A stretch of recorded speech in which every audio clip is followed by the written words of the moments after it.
French President Emmanuel Macron will deliver his New Year's address to the army at the Istres Air Base in the south of the country. The event will be overshadowed by the President's announcement on Wednesday that French forces would join Denmark and other European countries for military exercises in Greenland in the face of Donald Trump's threats to take the autonomous territory. Ukraine and the country's military budget will also be on the agenda, and Macron is expected to outline the orientation for France's defence strategy. The President is also summoning a meeting of the Defence Council for this morning. And for more on this, I can welcome Alexandre Vautravers, who is Editor-in-Chief of Revue Militaire Suisse. Good morning, Alexandre, and thank you for joining us. France is going to take part in these NATO exercises in Greenland alongside Danish, Swedish and German forces. This is all rather unprecedented, given that there have been threats by another NATO member. How seriously is France taking these US threats? I think it's taking the threat very seriously, and I think the risk to the North Atlantic Treaty Organization is extremely high. And despite traditional, let's say, constructive criticism from France towards the organization, everybody understands that NATO is extremely important for France's security.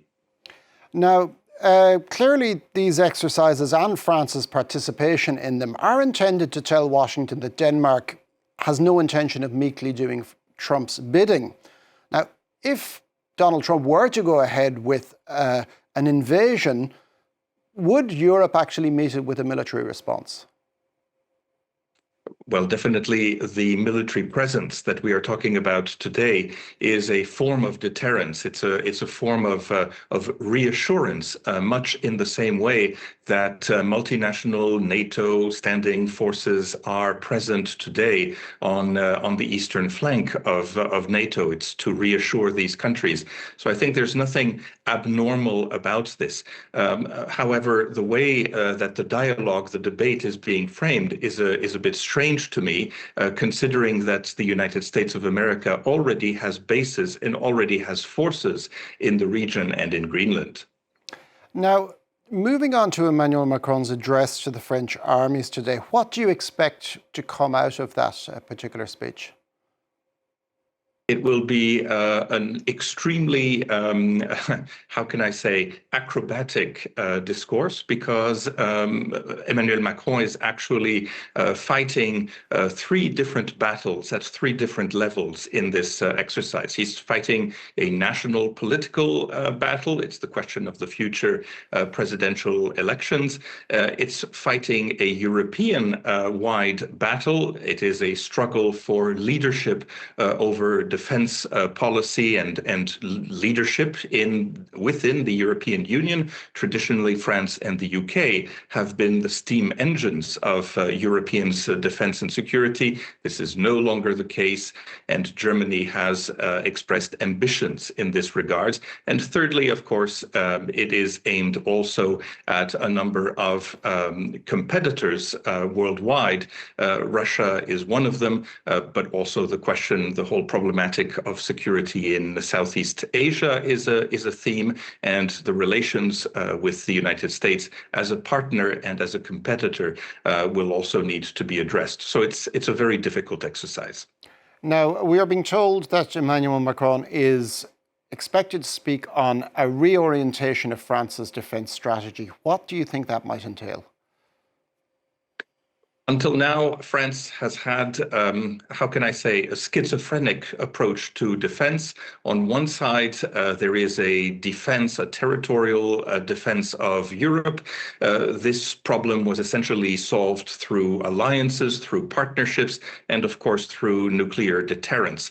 And so this has been pretty much a plan B, a contingency plan, and the main efforts have been traditionally, with regards to France, in expeditionary forces. This is where most of the strengths of the French military lay today.